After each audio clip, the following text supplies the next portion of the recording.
Opo. Totoo.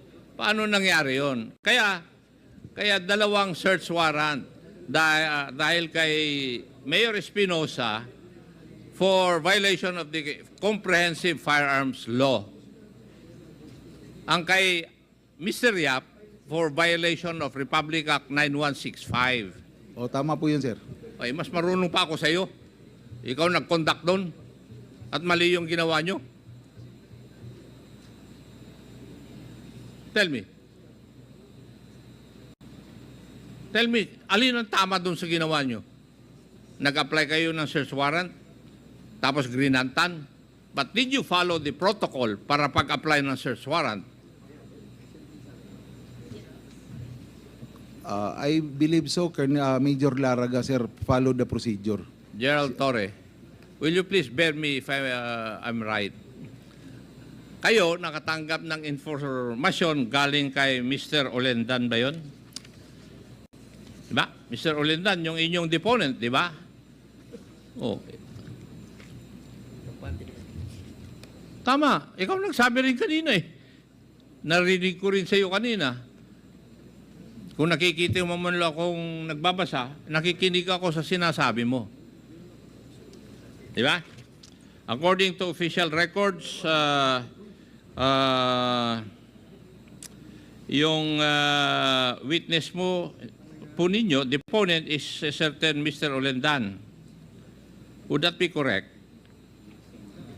Yes, Your Honor, Mr. Chair. Yes. Would that also be true? Siya rin ba ang inyong deponent kay Mr. Yap? Isa lang din po, siya din, sir.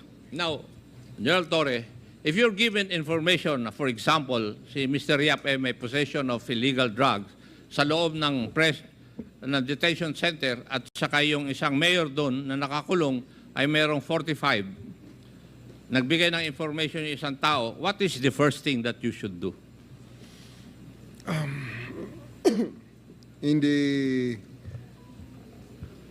Would you believe hook, line, and sinker yung sasabihin ng deponent na yun? O yung informant na yun? I will check, of course, sir, the veracity of the information Yes, given and to that is what we call the vetting process Yes, sir. of the information. Now, Colonel Marcos, did you do that? Sir, ginawa siguro ni Major Laraga yan, sir. Ayaw ko makuha nyo siguro. Ginawa niya yun, sir, kasi in-approve man, sir, siya ng application niya.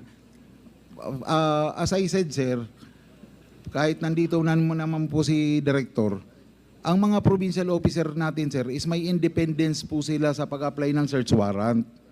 Ang regional chief po, hindi po nakikialam. Look, alam mo, ang sinasabi mo ba sa akin ay hindi mo alam na magkoconduct ng search doon sa jail? Is that what you're trying to tell me? Nung approve na, sir, yung search warrant. Hindi nga. Oh, nung approve na po. Sagutin mo yung umiiwas ka kagad, dumidepensa eh. Ang tanong ko sa iyo, hindi mo ba alam na magkoconduct ng search warrant yung provincial office mo doon sa detention center?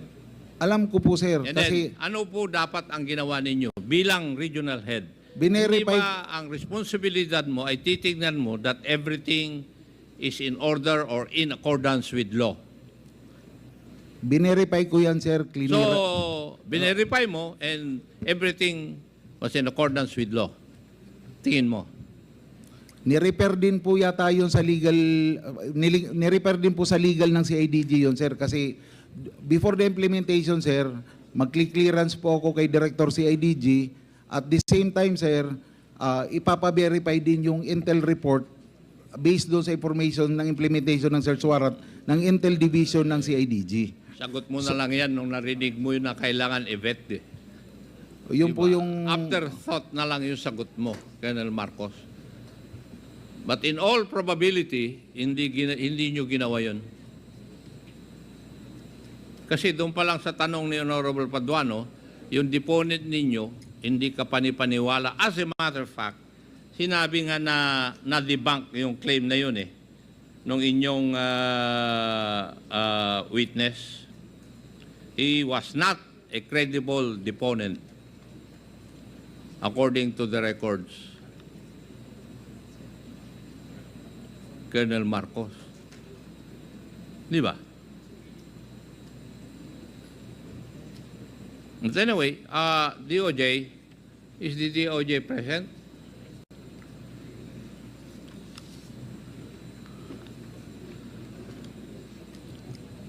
Yes, Mr. Chair.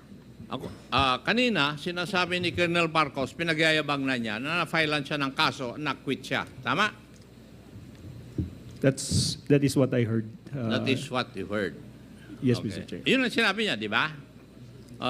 Kasi, tama nga rin po yung sinasabi niya na since nagkaroon po siya ng trial, he has been arraigned, double jeopardy will set in. Tama po. Yes, yes, Mr. Chair. And would you agree with me that the only way that the case can be reopened is if there is a decision that there was a mistrial? That is correct, Mr. Chair. That is correct. Thank you. Thank you, DOJ. Pag-aralan mo yun, Colonel Marcos. Thank you, Mr. Chair.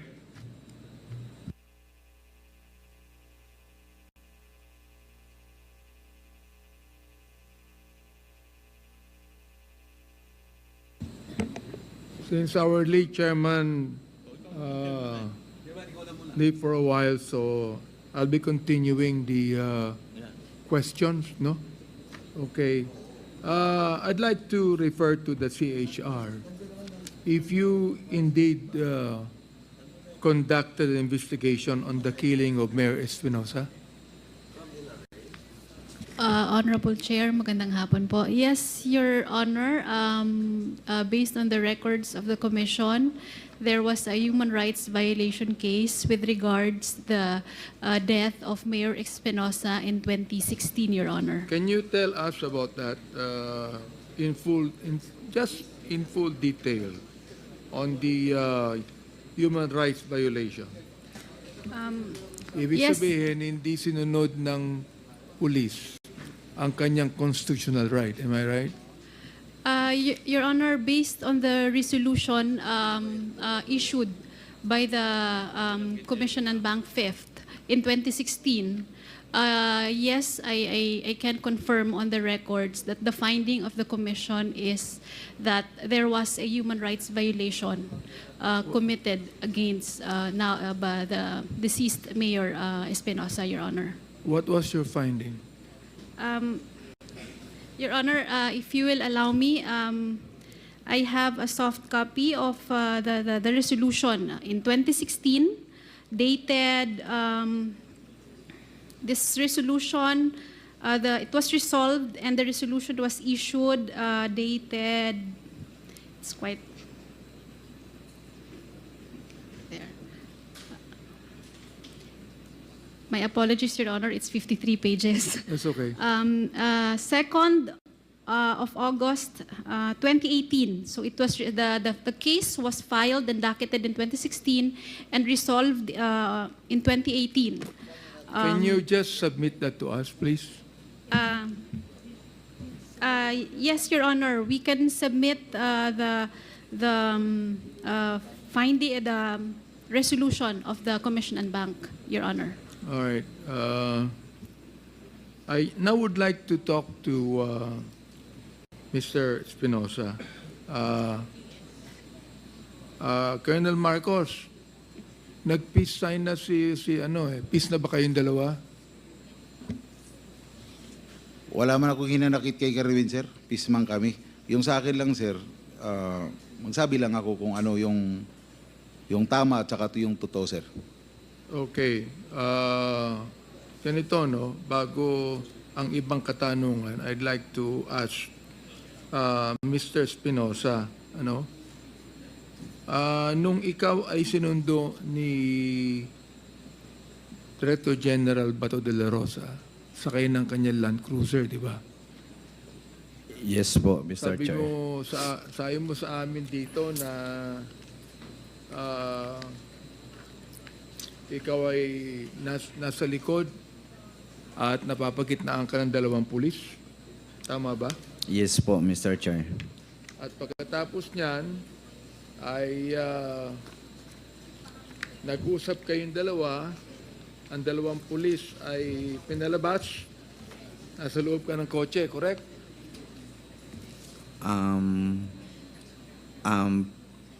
Pwedeng ulitin po, Mr. Chair.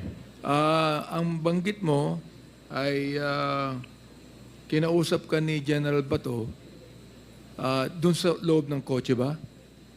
Oo, doon po sa loob ng sasakyan, Mr. Chair. So pinalabas na yung dalawang pulis, kayong dalawa na lang nag-usap?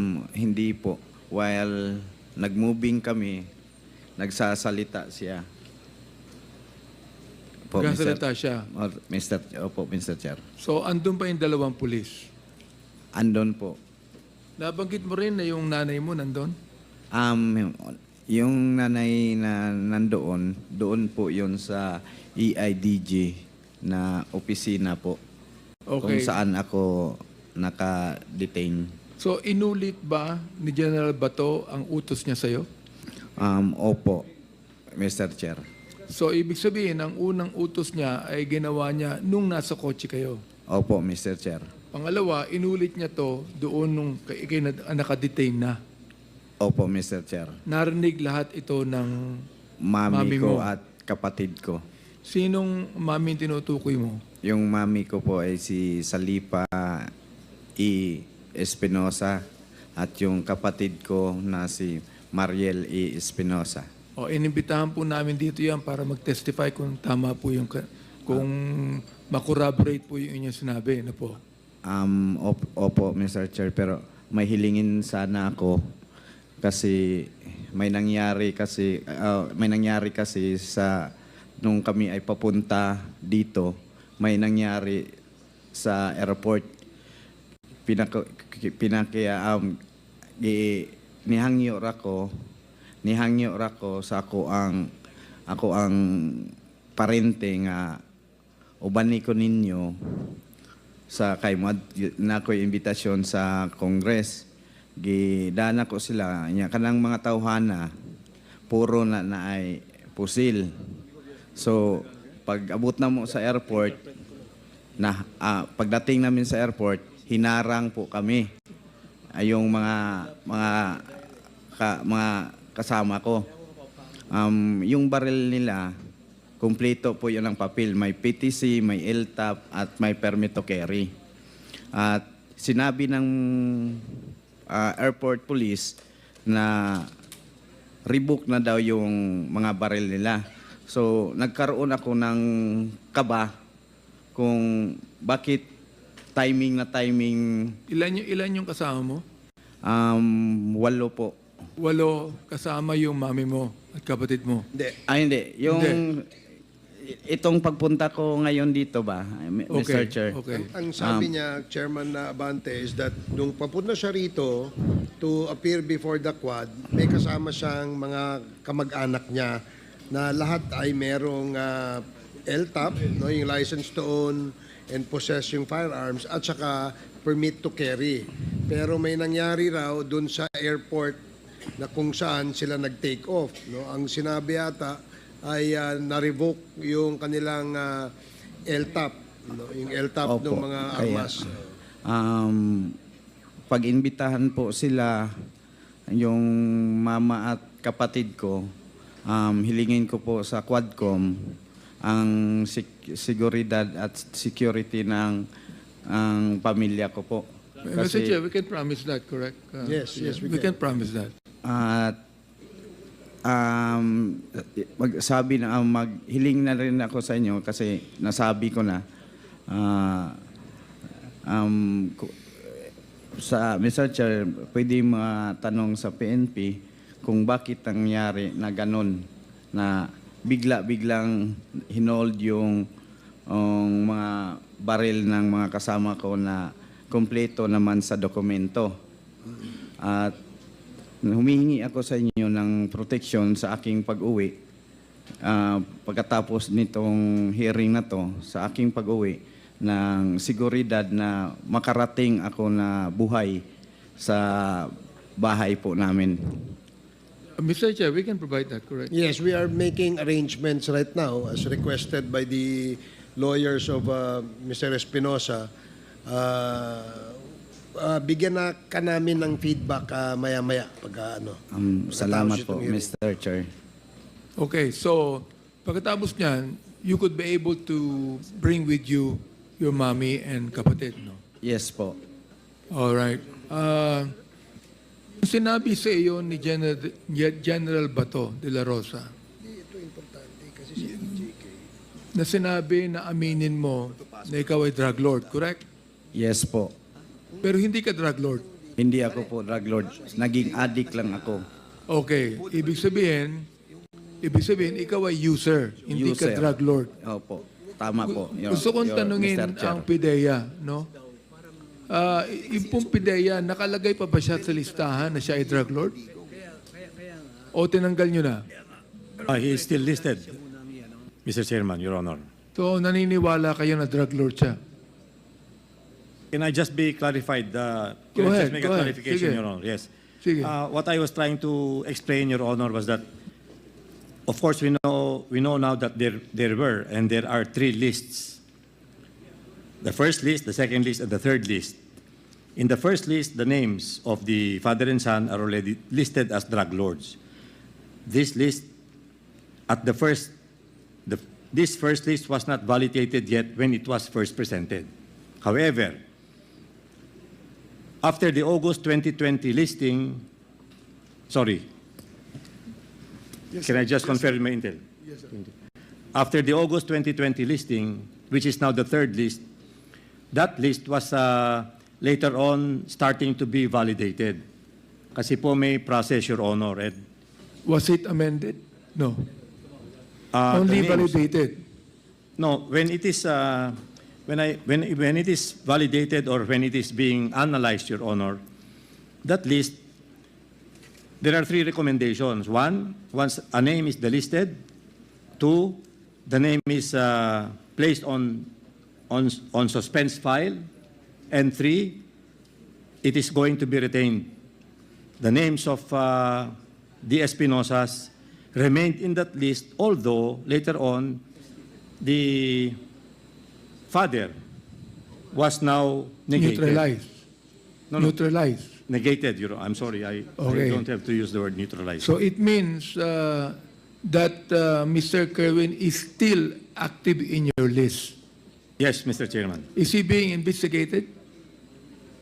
We are monitoring him. Is he under surveillance? Yes, Mr. Chairman. Okay, Mr. Kerwin, narinig mo.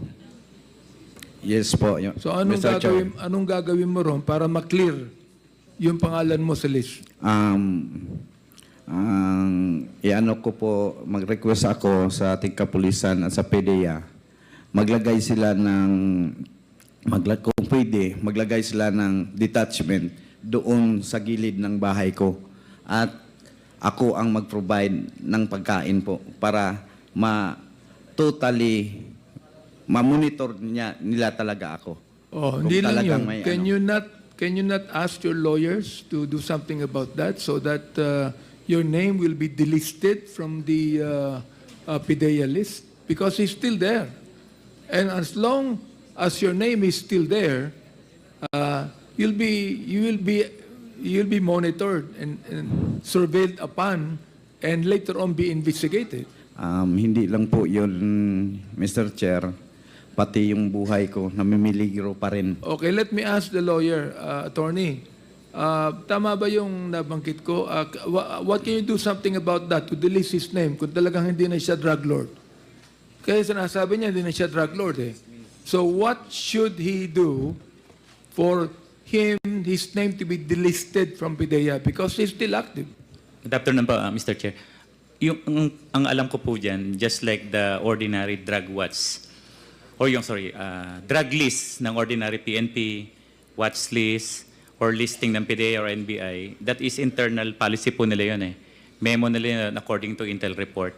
But I think the PIDEA should look into the number of cases that were dismissed, which were based only on information relayed by coerced witnesses who never testified in court. Na-file po yung mga kaso kay Mr. Espinosa based on the affidavits of detainees and confession. Wala pong independent relevant evidence about the drug activities. Yeah, well, there might not be, but still, officially, he is in the list.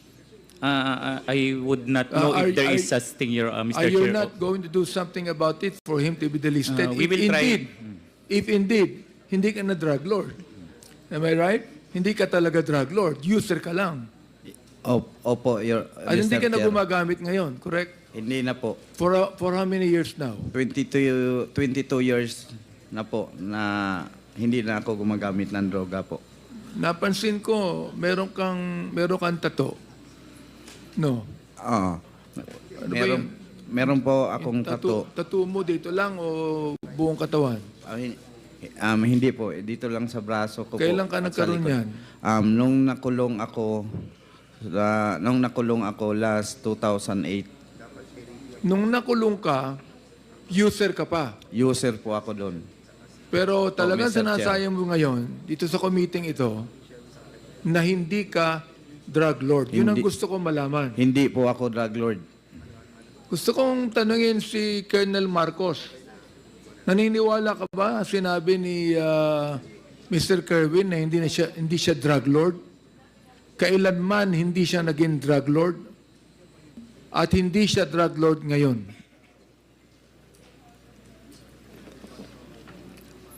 Una sir, yung declaration niya sir na hindi na siya drug lord ngayon, siya lang po nakakaalam nun sir. Ngayon, ang makakasagot po niyan, siguro yung PNP drug enforcement natin. Ang tanong ko sa iyo, dahil personally, kilala mo siya eh. Pangalawa sir, sa Senado po sir, during the time na nag-Senate hearing kami, inamin naman niya na drug lord siya. Confessed drug lord.